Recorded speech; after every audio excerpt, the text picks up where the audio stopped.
This is Hannibal here from the HannibalTV.com. This week, we had the dark side of the ring on the Owen Hart's death. We got the confirmation that Shad Gaspard passed away, actually, I guess, via drowning. And today, wrestler Hana Kimura, who was a Japanese wrestler for the Stardom Company, and she was also featured in a Netflix show called something like Terrace House, which I assume must be for the Japanese Netflix because I have the Canadian Netflix and I haven't seen it on here. But she reportedly committed suicide shortly before she killed herself. She posted some tweets that were a little bit alarming. So that's highly unfortunate. Apparently, one of the reasons she may have killed herself at the young age of 22 was due to cyberbullying, which is just a fact of life these days in the social media world we live in. I deal with it. Everyone in social media deals with it. Of course, being 22 and a big star like she was, not only in wrestling, but on TV, it's going to be tougher to deal with. And from what I understand in this Terrace House Netflix show, she was kind of being portrayed as the heel. I guess there was 6 strangers living in a house together and the producers were like making her out to be a heel. So obviously you're going to get a lot of haters. So I am sorry to hear about that. I don't really watch Japanese wrestling much or follow it. I've never really seen Stardom. It's too goofy for me, but this is a sad situation. But I think cyberbullying is always going to be around. I remember doing security for Taylor Swift, and she went on like a 5-minute tirade about cyberbullying. It's just a fact of life. And the more popular you are, the more people you're going to have cyberbullying you. So I guess that's important to get help if you need help. So sorry to hear that. To get on to the rest of the net news of the day, there was a memorial for Shad Gaspard on Venice Beach yesterday. Apparently 500 people showed up. JTG, who I've interviewed, done a full career interview with on here, and is the old Crime Time partner of Gaspard, was in attendance. It was on the beach. Apparently $100,000 has also been raised for the family of Gaspard. Some of the contributors were John Cena, who contributed $40,000. Tony Khan gave $10,000. Jericho gave $5,000. Vince McMahon, Triple H have all said publicly they're saddened by it. We see Tony Khan made a donation. When I interviewed Gaspard, him and JTG were really interested in wrestling for AEW against Private Party. I'm guessing they weren't that close friends with the executives because they were never brought on board. They would have been a good addition. I do think it's funny that Triple H is talking about what a great guy he was. I mean, this guy was had a great look to him, wasn't a bad wrestler. There's lots of things WWE could have done with him, but they never used him after he was released, which was many years ago. So that's unfortunate because maybe if he was being used by a wrestling company, this never would have happened. But there's always lots of what ifs in situations like this. I do recall from my interview with JTG, they did have some unusual experiences with John Cena. So it's nice to see that John Cena donated $40,000 out of his millions to help out the family of Gaspard. And I'd suggest checking out, if you search Shad Gaspard, the Hannibal TV, there's 2 interviews of him speaking to me on there. Very recent interviews as well. As far as Fight Island goes, Dana White says they're looking at June. They're looking at doing 3 or 4 Fight Island events in June and even more in July. Dana White's saying he might actually live on this Fight Island in July. So there's still no word on where Fight Island is actually going to be. It's weird, somebody in the American sports media actually contacted me and asked me if I'd heard the rumors that Fight Island is going to be on Prince Edward Island in Canada. I had not heard those rumors, and I doubt those rumors are true. So if anyone has heard that, I'd like to know more about it, but I don't see that Canada, the whole point of Fight Island is supposed to be so the international fighters that can't get into the States can get onto Fight Island. And from what I understand, Canada has even stricter border restrictions right now than the US. So I don't see it being on Prince Edward Island. I did post today a video for the Great North Wrestling fans. The longest reigning Great North Wrestling Women's Champion of Canada, Lady Yasmin. I posted a video containing all 17 of her Great North Wrestling matches, including her first match ever in her career and her last match ever. She only had a 4-year career. Unfortunately, she quit at only 22 years old after getting 2 WWE tryouts. Maybe she didn't get picked up in those tryouts, but she's got one match video, almost 2 million views, multiple match videos in the hundreds of thousands. Hopefully she'll come back because the fans certainly love her here in Great North Wrestling. I did post a video on this channel yesterday about a story from back when I was in high school when I had an unusual experience with a very strange individual that wanted to amateur wrestle me. A bunch of fans messaged me about that, and they asked why I would have wanted to amateur wrestle an adult to begin with. Well, the reason was when I was in high school, my last 2 years, I was competing in open university tournaments to get the experience of wrestling wrestlers who were bigger and much better than me.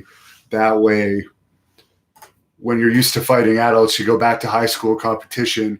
There's not too many high school kids that are as intimidating as university heavyweights. So it wasn't unusual for me to wrestle full-grown adults as a teenager. No. And for the people that question, well, why didn't you just leave when you saw that the guy didn't actually have mats in his basement? It was just a mattress. I don't know.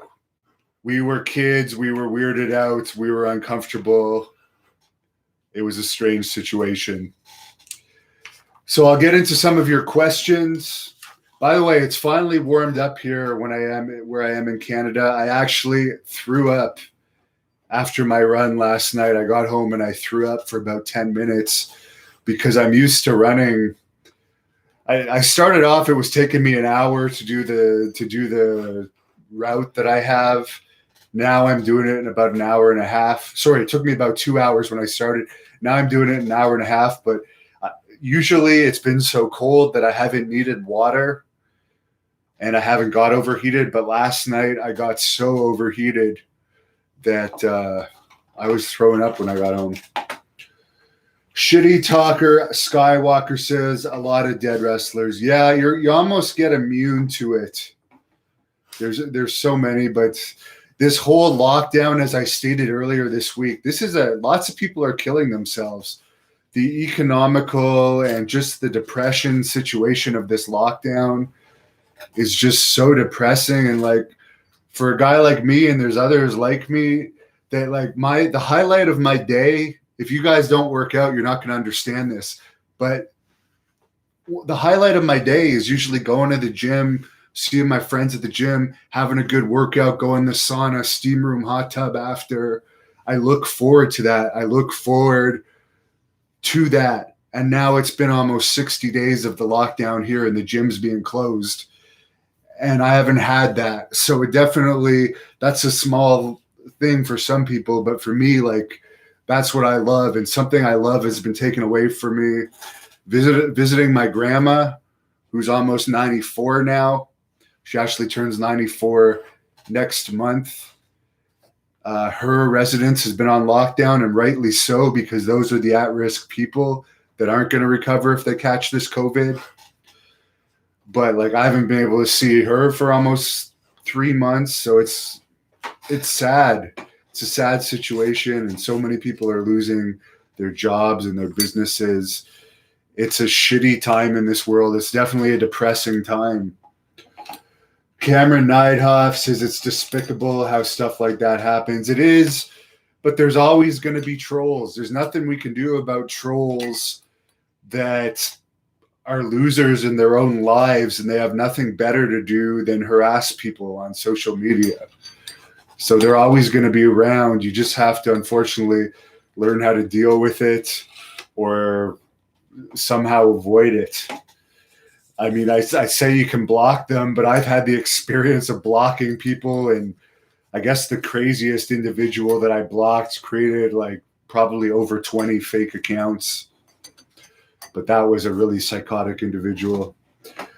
Darius Curry just tipped me $10. His social media is becoming more of a curse than a gift. Well, I'll never say that because YouTube is the best job I ever had, right? And it's like supporting me right now. If I didn't have YouTube and this channel, I don't know how I would be surviving. So I'm thankful to, if there is a God, I'm thankful to God that this exists and this is a source of revenue for me because my regular job is closed. So I'm very thankful for YouTube and that I have this. I don't have to wrestle anymore. I can stay in the wrestling business, but do the reporter side of it. This never existed before. So I'm very happy about it. But I understand how it could be a curse to some, but I'm personally not opposed to social media. But I understand where you're coming from. So thanks again, Darius Curry, for the $10 tip. Ralph Vaquero says, that's sad. Another wrestler committed suicide. Rich Rodeo says she was getting bullied. What a disgrace. Well, and from what I understand, she was on a reality show. They were making her out to be kind of the heel of the house on the show, which of course is going to cause more cyberbullying. I mean, I've gone on record that I don't know how anyone could have possibly thought the incident with Terry Funk and I wasn't a work because it was done at a wrestling press conference. And we had an event that he was the referee of my match the next night.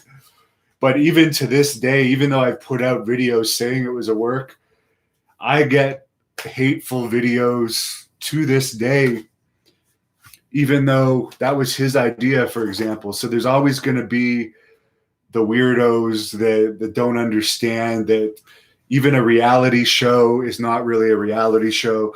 You can take footage and make whoever you want to be a heel. I mean, if you're recording people 24 hours a day, I'm sure you're going to get enough to create a heel, even to some of the nicest people. You can make them look bad. Although I don't know anything about her. I'll be honest, I never heard of her until today. AJRX, you remind me of Taz in ECW. Well, I have no problem with Taz, but I'm a lot taller than Taz. And I'm a lot more legitimate than Taz. I wouldn't have allowed Rob Van Dam to slap me around like he did Taz in front of everybody. Sad Puppy said those bullies were afraid of Kimura, whatever that means. Universal Jazz says very sad. City of Roses 79 says, hey, Devin, thank you for covering this. Terrace House is on American Netflix. Bless her soul. One of the roommates washed some clothes that had her new gear in it, and she got pissed off at him. So City of Roses cleared that up. There you go. I don't watch reality TV. To my knowledge, it's not on Canadian Netflix, but there you go. It's on American Netflix. Malafay says, thank God the internet isn't my life.